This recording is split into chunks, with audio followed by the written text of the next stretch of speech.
Hello friends, आज हम लोग डिस्कस करेंगे मॉक टेस्ट पेपर। आपका जो वन दरोगा का एग्ज़ाम होने वाला है, वन दरोगा यूपी ट्रिपल एससी के द्वारा, इसका एक एमसीक्यूज हम लोग डिस्कस करेंगे, जिसमें हिस्ट्री के मेजर पोर्शन जिसका होगा क्या, हिस्ट्री। कुछ पोर्शन होगा आपका ज्योग्राफी का। इससे और इसमें एंशियंट हिस्ट्री है, मेनली एंशियंट हिस्ट्री है। एंशियंट हिस्ट्री के 8 से 9 लेक्चर हमारे यहाँ पे हो चुके हैं, सबकी क्लासेज पढ़ी है। मैक्सिमम 20 मिनट के वीडियो हैं। और अभी आप देखोगे कि इसमें जितने भी क्वेश्चंस आ रहे हैं, जो लेक्चर दिए गए उससे ऑलमोस्ट आपके सारे क्वेश्चन हो जा रहे हैं, प्लस और भी डायरेक्शन में आप क्वेश्चंस कर सकते हो। तो इस मॉक टेस्ट के बाद आपको मालूम चलेगा, ये रैंडमली मैंने मॉक टेस्ट उठाया है, तो इस मॉक टेस्ट के बाद आपको पता चलेगा कि ये जो कराया जा रहा है यहाँ पे वो कितना हेल्पफुल आपको साबित होगा आगे चल के। कोई भी मॉक टेस्ट उठाओ, आप केवल ये नहीं, कोई भी मॉक टेस्ट पेपर उठाना, जो जो टॉपिक्स यहाँ पे हो चुके हैं उनको सॉल्व करके देखना, फिर आप बताना कि कितने क्वेश्चंस आपके उससे बाहर जा रहे हैं जो यहाँ पढ़ाया गया। अब पढ़ाया गया यहाँ 2-2 ढाई घंटे की तो क्लासेज है नहीं कि सब कुछ पढ़ा दिया जाए। 300 पेजेस की कोई PDF भी नहीं दे दी आपको कि जिसमें सब कुछ हो जाए और फिर आप पढ़ ही ना पाओ। यहाँ पे तो नॉर्मली 20 मिनट का वीडियो है, कोई 15 मिनट का वीडियो है। 8 से 9 वीडियो में आपके ऑलमोस्ट 75% पोर्शन हो चुका है एंशियंट का। तो सोचो, मुश्किल से 5 घंटे आप लोग पढ़ोगे और सारा आपका हो जाएगा उसके अंदर। फिर आप कोई मॉक दे के देखो, और जब मॉक देने के बाद आपको लगेगा कि सारे क्वेश्चन हो रहे हैं, तो फिर आपको समझ में आएगा कि यहाँ पे जो कंटेंट क्वालिटी है वो कितनी हाई है। तो चलिए हम लोग शुरू करते हैं। आपसे जो भी हम लोग MCQs कराएंगे उसमें डिटेल में सारे हर टॉपिक पे, उसके हर ऑप्शन पे डिस्कस करेंगे, जिससे कि आपको एक ना पूरा ओवरऑल जानकारी मिले। चाहे आप PCS का भी देने जा रहे हो आगे चल के, या कोई टॉपिक नहीं पढ़ा है तो उसके बारे में ये यहाँ पे MCQs में अगर वो क्वेश्चन आ गया तो आपको मैं ओवरऑल जानकारी दूंगा उसकी। ओके, तो चलिए शुरू करते हैं। पहला क्वेश्चन है हमारा, फूलों की घाटी किस राज्य से किस राज्य का संबंध है। फूलों की घाटी है क्या? ये एक नेशनल पार्क है। नेशनल पार्क, नेशनल पार्क क्या होता है सब लोग को पता है। राष्ट्रीय पार्क होता है, संरक्षित क्षेत्र होता है। इसमें वन्य जीव और प्राणी जो होते हैं, वन्य प्राणी होते हैं और वनस्पति, इनका संरक्षण किया जाता है मेनली। फूलों की घाटी है आपका उत्तराखंड में। फूलों की घाटी भी है यहाँ पे। नंदा देवी बायोस्फीयर रिजर्व भी उत्तराखंड में है। मणिपुर जो है आपका, यहाँ पे लोकटक झील है, लोकटक झील। केबुल लामजाओ करके एक तैरता हुआ यहाँ पे गार्डन है ना, इसी झील के ऊपर। फुमड़ी करके एक घास होती है, वो इस झील के ऊपर उग गई है, बीच में फुमड़ी, और फुमड़ी के ऊपर पूरा ये नेशनल पार्क है। कौन सा? जो मैंने बताया, केबुल लामजाओ। तो अगले क्वेश्चन पे आते हैं। निम्न में से कौन सा एक सुमेलित नहीं है? ये बोल रहे हैं सुमेलित कौन सा नहीं। सुंदरवन जो है आपका पश्चिम बंगाल में, सबको पता है। सुंदरवन डेल्टा है गंगा नदी का, जो बनता है गंगा और ब्रह्मपुत्र का डेल्टा है, उसको बोलते हैं सुंदरवन। पश्चिम बंगाल में ही है ये, और बांग्लादेश में भी। 60% इसका बांग्लादेश में पाया जाता है और 40% पश्चिम बंगाल में। अब ये अभी हाल ही में इसको MAB, मैन एवं बायोस्फीयर रिजर्व कार्यक्रम में शामिल किया गया था। उसके पहले आपकी आर्द्र भूमियों में भी, रामसर साइट में भी शामिल किया गया था। भीतरकनिका, भीतरकनिका एक आपकी झील है। ये कहाँ पाई जाती है? मीन्स ये राष्ट्रीय पार्क भी है, ये उड़ीसा में है। यहीं पे एक गाहिर माथा,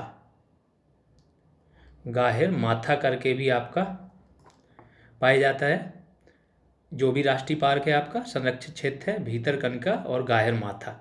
गाहिर माथा में क्या है, यहाँ पे ऑलिव रिडले कछुए, जो UPSC वाले हैं उनके लिए ये जानकारी। ऑलिव रिडले कछुए जो होते हैं यहाँ पे पाए जाते हैं गाहिर माथा में। तो ये खारे पानी का है सारा। पिचावरम तमिलनाडु में है। यहाँ इस जगह पे तो मैं होके भी आया हूँ।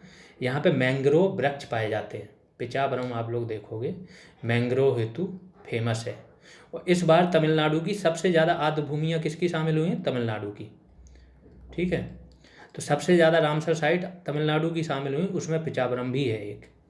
वेम्बनाड कयाल, ये लेगून बोलते हैं इसको, एक्चुअली झील है, तो इसको केरल में है वेम्बनाड। तो ये वाला आपका क्या है, गलत है।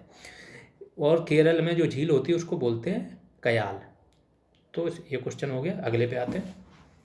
भारत का सबसे बड़ा रेलवे प्लेटफॉर्म कहाँ पर स्थित है?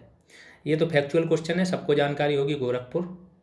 हमारी आकाश गंगा की आकृति है, एक्चुअली जो हमारी आकाश गंगा है वो है सर्पिलाकार, ठीक है, तो स्पाइरल है हमारी आकाश गंगा, क्या है? स्पाइरल।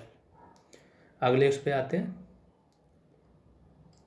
विज्ञान के किस क्षेत्र में आप व्हाइट ड्वार्फ के बारे में सीखेंगे? ठीक है, व्हाइट ड्वार्फ क्या है? व्हाइट ड्वार्फ, श्वेत ड्वार्फ, ये होता है तारे के जीवन चक्र से संबंधित है। ये तारा जब होता है शुरुआत में, वो हिम और जलवाष्प का एक छोटे से छोटे कण होते हैं, फिर वो आपस में संकुचित होते हैं, फिर टेम्परेचर उनका बढ़ता है, धीमे धीमे आपस में टकराते हैं, फिर उनके अंदर जो हाइड्रोजन होता है वो हीलियम में क्या होता है? कन्वर्ट होता है और नाभिकीय संलयन शुरू होता है। इस हिसाब से ये तारा बनता है। फिर ये अपने दूसरे चरण में पहुंचता है, वहाँ पे तारे में क्या होता है? विस्फोट होता है, सुपरनोवा विस्फोट। और उसके बाद तारे क्या बनते हैं? White dwarf. वाइट ड्वार्फ भी बनते हैं, ब्लैक होल भी बनते हैं। तो ये किससे संबंधित हो गया? खगोल शास्त्र से। मानक समय क्या होता है? मानक समय के बारे में आप लोग को पता होगा कि मानक समय एक्चुअली अभी अपने पढ़ते होंगे 5.30 GMT, है ना। तो ये ग्रीनविच मेरीडाइन टाइम जो होता है आपका, उसको माना गया है कि ये आपका 00 है या 12 है, जितना भी माना है उसको मान लिया एक बेस। उससे जो आगे का समय होता है जो ईस्ट में है वहाँ जुड़ जाता है। तो भारत क्या है? ग्रीनविच मेरीडाइन कहाँ पड़ती है? ब्रिटेन में, लंदन में, ये लंदन में है। और यहाँ से ईस्ट में पड़ता है भारत, और भारत का मानक समय है 87.5 मेरीडाइन। तो ये जो होता है आपका मानक समय, वो होता है देश के लगभग 20 से गुजरने वाली देशांतर का स्थानीय समय। ये इंडिया में कहाँ से गुजरती? मिर्ज़ापुर से। पहले कुछ बुकों में मिलेगा कि इलाहाबाद के नैनी से गुजरती है, लेकिन मिर्ज़ापुर इसका करेक्ट आंसर है। अब ये होता कैसे, अगर इसको निकालना हल्का सा बता दूं, क्या होता है कि आपका टोटल 360 डिग्री होता है, और घंटे कितने होते हैं? 24। 24 से इसको डिवाइड करोगे 360 को, तो आपका आ जाएगा 4 मिनट, 4 मिनट 1 आवर में, 1 डिग्री में। इस हिसाब से आप निकालोगे तो 82.5 टोटल 15 हो जाएगा 1 घंटे में ना। 15 से इसको डिवाइड करोगे तो ये आपका आ जाएगा 5.30 या 5.50, मतलब आधा, तो 5.5 घंटा ये मानक समय हो जाएगा। किसी एक स्थान का अक्षांश, अब चूंकि टाइम कम है इसको मैं और डिटेल में बताता आपको A to Z। तो अभी तो इतना समझ लो कि ऐसे जब आपको ज्योग्राफी पढ़ाई जाएगी तो एक एक क्वेश्चन आपका उसके अंदर से आने वाला है, प्लस सारे कॉन्सेप्ट क्लियर हो गए। तो इसलिए थोड़ा सा मैं एलेबोरेट करके बता रहा हूँ, अभी ज्योग्राफी तो शुरू हुई नहीं है। अब अगला आते हैं, किसी एक स्थान का अक्षांश निम्न में से किसका संकेतक है? अक्षांश की बात कर रहे हैं, 2 होते हैं, एक होता है देशांतर। देशांतर रेखाएं वो होती हैं, जैसे ये पृथ्वी हो गई, तो ऊपर से नीचे वाली जो रेखाएं हैं आपकी नॉर्थ टू साउथ, वो हो गई आपकी देशांतर रेखाएं, ठीक है। अक्षांश होती हैं ये ईस्ट टू वेस्ट। अक्षांश जो होता है आपका वो 1 डिग्री पे होता है। तो अगर 0 डिग्री पे जितने भी स्थान हैं वहाँ अधिकतर सब जगह तापमान समान ही होता है। हाँ, ऊंचाई उनकी थोड़ी बढ़ जाए, जैसे पहाड़ है कहीं पे, तो पहाड़ पे तापमान ऊंचाई के साथ घटता जाएगा। ये भी डिटेल में पढ़ाएंगे कि कितना तापमान घटता है हर 6.5 किलोमीटर पे, हर 1 किलोमीटर पे 6.5 डिग्री सेल्सियस आपका तापमान घटता है। तो ये सारा डिटेल आपको जब ज्योग्राफी कराएंगे बताएंगे। तो ये मेनली क्या होता है? तापमान का। ओजोन परत कहाँ है? समताप मंडल में। ये सारे बताएंगे, क्षोभ मंडल क्या होते हैं, समताप मंडल क्या होते हैं, आयन मंडल क्या होते हैं। अगला, दीर्घ रेडियो तरंगें पृथ्वी की किस सतह से परावर्तित होती हैं? तो जो दीर्घ रेडियो तरंगें होती हैं आपकी, वो आयन मंडल से परावर्तित हो जाती हैं। इसीलिए जो सैटेलाइट होते हैं वो इसी की वजह से काम करते हैं, आपके आयन मंडल से। इसकी अलग अलग परतें, इसके अंदर भी अलग अलग परतें होती हैं, ठीक है। अब क्या होता है कि अगर आपका सोलर फ्लेयर का नाम सुना होगा कुछ लोगों ने, सोलर फ्लेयर, सौर तूफान, जब ये आते हैं तो ये आपका कम्युनिकेशन बाधित हो जाता है, क्योंकि आयन मंडल को ये लोग डिस्टर्ब करते हैं। अगला आते हैं, गोबी मरुस्थल। गोबी मरुस्थल कहाँ स्थित है? गोबी मरुस्थल आपका है मंगोलिया में। जो फैक्चुअल होगा वो डायरेक्ट बता दूंगा। विश्व में तंबाकू का सबसे बड़ा उत्पादक देश कौन सा है? तंबाकू, चीन। अधिकतर चीज़ों में चीन या तो आगे होगा, कुछ एक में भारत है, 1-2 में, जैसे केला उत्पादन में भारत है ना। इसके बाद कुछ में ब्राज़ील है, जैसे कॉफ़ी में ब्राज़ील हो गया आपका। तो इस तरीके से जब करंट में जो नंबर सबका बताएंगे उसमें आपका एक आइडिया दे देंगे। ये दलहन दाल उत्पादन में भी भारत है सबसे आगे, तो आपको एक आइडिया लगेगा और जिससे आप क्वेश्चन कोई भी सॉल्व कर जाओगे। रिंग ऑफ फायर से जुड़ी भूकंपीय गतिविधियों का संबंध होता है। रिंग ऑफ फायर किसे बोलते हैं? रिंग ऑफ फायर क्या है कि ज़मीन के नीचे समुद्र के अंदर ज्वालामुखी घटनाएं होती रहती हैं। जब ज्वालामुखी घटनाएं होती हैं तो ज्वालामुखी उद्गार भी होता है, लावा बाहर निकलता है। लावा जब बाहर निकलेगा तो वो क्या पहाड़ बनाता रहेगा, छोटे छोटे पहाड़। ऐसे ही प्रशांत महासागर है जो उसके किनारे रिंग ऑफ फायर स्थित है। वो छोटे छोटे पर्वत बने हुए हैं, पहाड़ बने हैं समुद्र के अंदर से, वो इतने ऊंचे हो गए कि वो बाहर निकल है और कई सारे किनारे पे भी हैं। तो उसमें क्या है कि ज्वालामुखी घटनाएं वहाँ होती रहती हैं, इसलिए उसको बोलते हैं रिंग ऑफ फायर। विश्व की सबसे लंबी पर्वत श्रृंखला कौन सी है? एंडीज। लंबाई की बात हो रही है यहाँ पे, ऊंचाई होती तो आपकी कौन सी हो जाती? हिमालय। अब विक्टोरिया जलप्रपात किस नदी से संबंधित है? जो विक्टोरिया जलप्रपात है आपका, वो है आपका अफ्रीका में और वो है ज़ैम्बेजी नदी पर। एक विक्टोरिया लेक भी होगी जिससे क्या नील नदी निकलती है। अगर विक्टोरिया लेक की बात होती तो वहाँ से नील नदी निकलती है। निम्न देशों में से किस एक की सीमा कैस्पियन सागर से नहीं लगती है? अजरबैजान लगती है आपकी, कजाकिस्तान की भी लगती है, तुर्कमेनिस्तान की भी लगती है। किसकी नहीं लगती? आर्मेनिया की। ये जब पढ़ाएंगे आपको मैपिंग कराएंगे, है ना, तो ऊपर से आपका सारा अफ्रीका कराएंगे तो पूरा स्टार्ट करेंगे मोरक्को, अल्जीरिया, ट्यूनीशिया, लीबिया, मिस्र करके इधर पे आपका गिनी बिसाऊ करके वो ख़त्म कर देंगे अफ्रीका, और पूरा आप लोग को याद करा देंगे कि कहाँ से क्या है। ऐसे ही हर एक कॉन्टिनेंट एक एक उठाएंगे और सारा चीज़ आपको याद कराएंगे। अब तो ये हो गई ज्योग्राफी।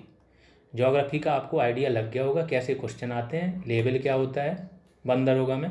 और जब यहाँ पे आपका हिस्ट्री, अभी तो हिस्ट्री चल रहा है, 3-4 लेक्चर में आपका हिस्ट्री ख़त्म हो जाएगा, एंशियंट, फिर आएगा आपका मेडिवल, इसके बाद हो जाएगा आपका मॉडर्न। हिस्ट्री आपकी चलती रहेगी रेगुलर एक तरफ। इसके बाद हम आपका 14 दिसंबर से साथ में बंदर होगा कि रीजनिंग का भी एक लेक्चर डालना शुरू कर देंगे।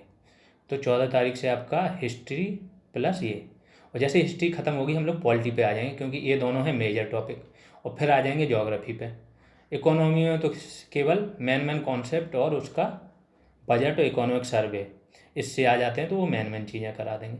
और आपका जब तक एग्ज़ाम आएगा तब तक ऑलमोस्ट सारा सिलेबस ख़त्म होगा। बहुत सारे आप मॉक टेस्ट लगा चुके होंगे और पूरी प्रैक्टिस हो गई होगी, कुछ बचेगा नहीं। तो आप लोग बस जुड़े रहिए, पढ़ते रहिए। आप इतिहास पे आते हैं, इतिहास वाला पोर्शन समझ लेते हैं क्या है। तो हिस्ट्री, भारत में खोजा गया सबसे पहला पुराना शहर था, तो ये मैं पढ़ा चुका हूँ। आप लोग जाइए, वीडियोज पढ़े हुए हैं हिस्ट्री के, एंशियंट के, ये डायरेक्ट क्वेश्चन वहीं से ही है। तो पहला पुराना शहर कौन सा था? हड़प्पा। जब पहला शहर ये था, इसी वजह से इस सभ्यता का नाम भी हड़प्पा पड़ा। कई जो विद्वान थे उन्होंने इस पर सवाल भी उठाए कि बहुत सारे नगर हैं, हड़प्पा से बड़े नगर भी हैं, मोहनजोदड़ो है, बहुत ज़्यादा चीज़ें मिली हैं, इनके नाम पे क्यों नहीं? तो बात यहाँ पहुँची कि ये पहला शहर था इसलिए इसके नाम पे सभ्यता का नाम रखा। बाकी सिंधु सभ्यता भी बोलते हैं क्योंकि नदी भी सिंधु थी। हड़प्पा सभ्यता किस काल से संबंधित थी? ये भी वहीं से क्वेश्चन आया, मैंने आप लोग को पढ़ाया है, आप लोग जाके देखो। ये थी कांस्य युगीन सभ्यता। और ये भी बताया कि कांस्य के पहले एक्चुअली ताम्र आना चाहिए, क्योंकि तांबा प्लस पीतल, तांबा प्लस टिन, पीतल नहीं, तांबा प्लस टिन मिला के ये लोग क्या बनाते थे? कांस्य। और ये विधि इन लोग को मालूम थी, इसीलिए कांस्य युग है। तो ताम्र तो पहले आना चाहिए, और ताम्र पाषाण युग की जो तिथि है वो बाद में आती है हड़प्पा की। अगला आ जाते हैं, कालीबंगा कहाँ स्थित है? सबको मैंने बता चुका हूँ और ये वीडियो में पढ़ाई, एक एक क्वेश्चन आपका जो मैं पढ़ा चुका हूँ। आप लोग जाइए, आई बटन पे सारा आपका पढ़ा होगा हिस्ट्री की प्लेलिस्ट, वहाँ पे क्लिक कीजिए। 3 से 4 घंटे लगेंगे, सारे वीडियो देख डालो, नोट बना डालो, कुछ भी बाहर नहीं जाने वाला। इतना ईजी हो, इतने कम टाइम में आपको हिस्ट्री मिल रही अगर पूरा निचोड़, तो फिर सोच लो कहीं नहीं मिलेगी। कालीबंगा कहाँ स्थित है? राजस्थान में। कालीबंगा का मतलब क्या होता है? काली चूड़ियाँ। इसके बारे में और भी फैक्ट दिया था कि वैसे तो सारे नगर जो थे पक्की ईंटों से बने थे, कालीबंगा में कच्ची ईंटों से। यहाँ से आपके क्या मिलेंगे? अग्नि वेदिका के भी साक्ष्य मिलेंगे कालीबंगा से, सती प्रथा के भी साक्ष्य मिलेंगे। तो इस तरीके से कालीबंगा। सिंधु घाटी के लोगों का संबंध कहाँ से था? इनका संबंध था सुमेरिया से, मेसोपोटामिया से भी इनका संबंध था। मेसोपोटामिया से इनके व्यापारिक संबंध मिले हैं, ईरान से भी एक मोहर मिली है, लेकिन मेनली सुमेरिया। अब आ जाते हैं आर्य भारत में सर्वप्रथम कहाँ आए। आर्य भारत में सर्वप्रथम कहाँ आए, इसको मैं पढ़ा चुका हूँ। कौन सा प्रदेश बताया था मैंने, सप्त सेंधव प्रदेश। ये पूरी एक एक नदी का नाम भी लिखा है कि कौन सी नदी के किनारे क्या है। सारी नदियों के पुराने नाम भी बताए हैं आपको, वितस्ता, अश्किनी, परुष्णी, शतुद्री, है ना। तो ये पंजाब था। पंजाब में सिंधु नदी और 7 उसकी 6 सहायक नदी, झेलम, सतलज, ब्यास, ये बहती हैं, वहीं पे आर्य आए थे। सबसे पुराना वेद कौन सा है, तो सबसे पुराना वेद कौन सा है आपका, ऋग्वेद। आरंभिक वैदिक साहित्य में ये सारे वेद बताए हैं, सबके ब्राह्मण बताए हैं, उपनिषद बताए हैं, आरण्यक बताए हैं, कौन से भाग में कौन से मंडल में क्या है, पूरा डिटेल में आपका मिलेगा। आप जाके ऋग्वेद वाला वैदिक काल वाला वीडियो देख लो। आरंभिक वैदिक साहित्य में सर्वाधिक वर्णित नदी है। देखो एक एक क्वेश्चन आपका जो पढ़ाया, सोचो ये मैंने रैंडमली एक टेस्ट उठाया, सोचा कि स्टूडेंटों को बता दें, को अगर जो लोग पढ़ चुके हैं, वीडियो देख चुके हैं, उनको यहाँ से क्या मिल रहा है। तो एक एक क्वेश्चन वहाँ से आ रहा है।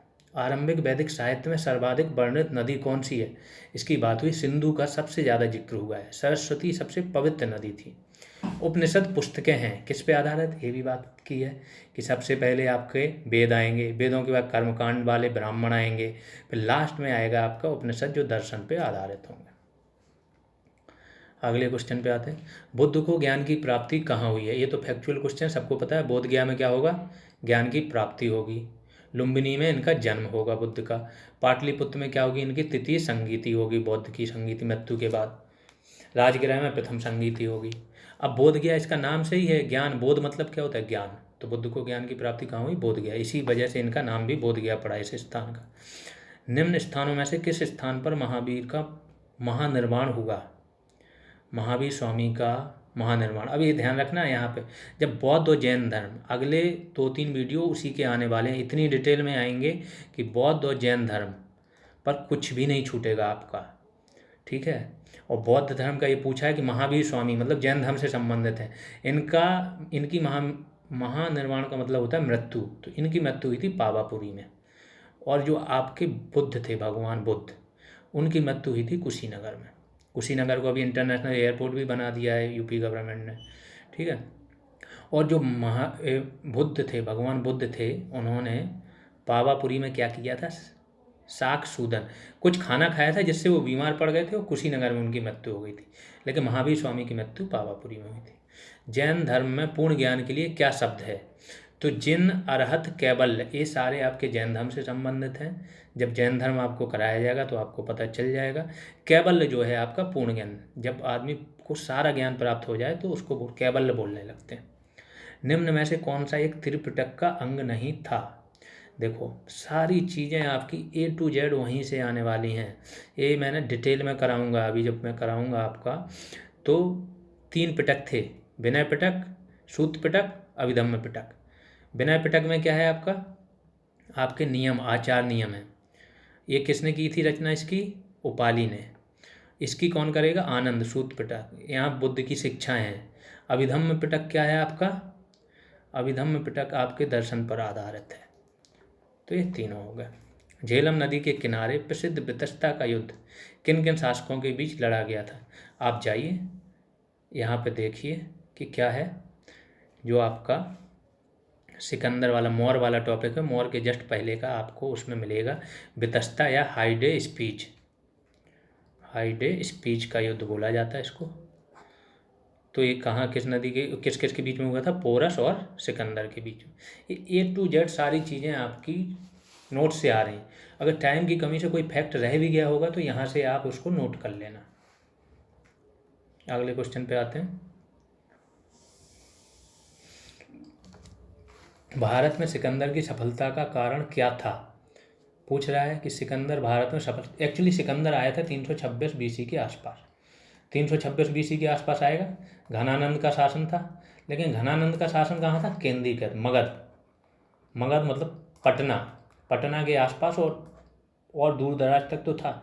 लेकिन जो आपके पश्चिम के प्रदेश थे, पंजाब, सिंध, यहाँ पे क्या था, यहाँ पे इनकी पकड़ कमज़ोर हो गई थी। तो तो ये यहीं पे आएगा और यहाँ पे शासन करता है, 12 से 14 महीने यहाँ रहता है। तो मेनली इसका रीजन क्या था कि भारत में कोई केंद्रीय शक्ति नहीं थी। निम्न में से किस स्थान पर सिकंदर की मृत्यु हुई थी? सिकंदर की मृत्यु हुई थी बेबीलोन में। ये तो फैक्चुअल चीज़ है और सबको पता होगा। निम्न में से किसने कल्पसूत्र की रचना की थी? कल्पसूत्र, आचरांग सूत्र, ये सब जैन धर्म में आपको ग्रंथ बताए जाएंगे। कल्पसूत्र की रचना आपकी कौन करेगा? भद्रबाहु। दो लोग थे, स्थूलभद्र और भद्रबाहु। जो स्थूलभद्र थे वो आपके पटना में ही रह गए थे, अकाल पड़ा था भयानक। भद्रबाहु चले गए थे चंद्रगुप्त मौर्य के साथ। कहाँ? गोमतेश्वर, कर्नाटका। चाणक्य का अन्य नाम क्या था? विष्णुगुप्त। कौटिल्य भी था, विष्णुगुप्त भी था। मुद्रा राक्षस का लेखक निम्न में से कौन है? विशाख दत्त। ये एक एक फैक्ट आप लोग जाइए, आई बटन पे जाइए, हिस्ट्री के जो भी वीडियोज पड़े हैं उनको देखिए, आपको तब पता चलेगा कि कुछ भी उससे बाहर नहीं आया है, और वो भी इतनी संक्षिप्त चीज़ों में। आगे बढ़ते हैं हम लोग। अशोक के शिलालेखों को सर्वप्रथम किसने पढ़ा था? जेम्स प्रिंसेप, 1837 में। ठीक है। विक्रम संवत कब से प्रारंभ हुआ? देखो एक एक चीज़ बता रहा हूँ, इसको मैंने लिखाया हुआ है कि आपका जो शक संवत है, शक संवत, वो कुषाण काल में शुरू हुआ 78 ईस्वी में, और ये 57 ईसा पूर्व। ये कौन सा? विक्रम संवत। इन दोनों का गैप तक भी लिखा है 135 ईयर्स। चरक कौन थे? चरक एक शल्य चिकित्सक थे। किसके काल में थे? कनिष्क काल में। ये भी सारी चीज़ें लिखी हुई हैं, आप जाइए। आगे आते हैं। चीनी यात्री फायान निम्नलिखित के शासनकाल में भारत आया था। ठीक है, फायान की बात हो रही, किसके शासनकाल में भारत आया था? तो आप लोग लगाइए दिमाग, चंद्रगुप्त द्वितीय। होयनसांग आएगा हर्षवर्धन के काल में, ये आएगा चंद्रगुप्त द्वितीय के काल में। और ये सारी चीज़ हो चुकी है, आपके जो भी वीडियोज क्लास के लेक्चर पढ़ चुके हैं, ये उसके अंदर का ही सारा मटेरियल है। निम्न में से किसने नालंदा विश्वविद्यालय का भ्रमण वहाँ अध्ययन किया था? तो बौद्ध धर्म के अध्ययन के लिए आया था, होयनसांग आया था चीनी यात्री, और नालंदा विश्वविद्यालय भी हो गया था। अगले पे आ जाते हैं। खगोल शास्त्र में गुप्त काल में सबसे प्रसिद्ध नाम है? तो खगोल शास्त्र में ध्यान रखना, 12 मेहर भी खगोल शास्त्री थे, आर्यभट्ट भी थे, लेकिन सबसे प्रसिद्ध बोल रहे हैं तो यहाँ पे आ जाएंगे आपके आर्यभट्ट। तराइन या थानेश्वर का द्वितीय युद्ध कब हुआ? तराइन का सबको पता है, 1191 में प्रथम हुआ था, 1192 में द्वितीय, जिसमें पृथ्वीराज तृतीय हार गए थे। अगला, पृथ्वीराज चौहान के दरबारी कवि का क्या नाम था? चंद्रबरदाई। अमीर खुसरो किसके थे? अलाउद्दीन खिलजी के। इसने 7 शासकों का कार्य देखा था अमीर खुसरो ने, बहुत विद्वान आदमी था। कुतुब मीनार का नाम किस सूफी संत के नाम पर रखा गया था? तो देखो, जो आपका मोहम्मद गौरी आया था, उनके साथ ही आपके आए थे कुतुबुद्दीन बख्तियार काकी और ख्वाजा मोइनुद्दीन चिश्ती, ये 2 लोग आए थे। तो कुतुबुद्दीन बख्तियार काकी, ये जो था, ये गुरु था आपका किसका? कुतुबुद्दीन ऐबक का। इन्हीं के नाम पे उसने बनवाई थी कौन सी? कुतुब मीनार। तो यहाँ पे क्वेश्चन आ जाएगा कुतुबुद्दीन बख्तियार काकी। राजा को अपनी प्रजा से मुक्ति मिली और प्रजा को अपने राजा से। किसके निधन पर बदायूं ने इस प्रकार की टिप्पणी की थी? मोहम्मद बिन तुगलक। क्योंकि इसको, ये था तो बहुत विद्वान, लेकिन इसकी योजनाएं ऐसी थी कि प्रजा एक्सेप्ट नहीं कर पाती थी, वो इसको वापस लेनी पड़ती। बहुत सारी योजनाएं इसने लेके आए थे, तांबे के सिक्के चलाए थे इसने, कराचल योजना एक बनाई थी, दोआब में कर बढ़ाया था, और सबको इसने वापस लिया, फिर परेशान हो गए। तो इसलिए इसने फिर टिप्पणी की थी बदायूं ने, जब इसकी मृत्यु हो गई थी, कि राजा को अपनी प्रजा से, प्रजा को अपनी राजा से मुक्ति मिल गई। अगला आते हैं। निम्न में से किस भक्ति संत ने अपने संदेश प्रचार के लिए सबसे पहले हिंदी का प्रयोग किया? तो ये थे आपके रामानंद जी, और इनको ही श्रेय जाता है कि जो भक्ति विचारधारा है या आंदोलन है, उसको ये साउथ से नॉर्थ लेके आए थे रामानंद जी। चैतन्य महाप्रभु किस संप्रदाय से संबंधित थे? इनको बोला जाता था गौरांग, ये थे वैष्णव संप्रदाय से संबंधित। गायन कीर्तन वगैरह इन्होंने ही शुरू किया था, किसने? चैतन्य महाप्रभु ने। भारत में चिश्तिया सूफी मत को स्थापित किया, किसने किया? तो अभी बात हो चुकी है इनकी। चिश्ती कौन से? ख्वाजा मोइनुद्दीन चिश्ती, इन्होंने चिश्तिया संप्रदाय की स्थापना की थी। कबीर के गुरु कौन थे? इनकी बात अभी हो चुकी है। एक्चुअली इनके रूप में नहीं हुई है, रामानुज ही हैं, नहीं रामानंद। रामानुज तो आपके दक्षिण में थे, ठीक। रामानंद जो थे वो दक्षिण से उत्तर नॉर्थ लेके आए थे किसको, भक्ति विचारधारा को या भक्ति आंदोलन को। और इन्हीं के शिष्य थे कबीर, धन्ना, पीपा, ये सारे इन्हीं के थे, रैदास। आते हैं अगले क्वेश्चन पे। निम्नलिखित में से किस युद्ध में एक पक्ष द्वारा प्रथम बार तोपों का उपयोग किया गया था?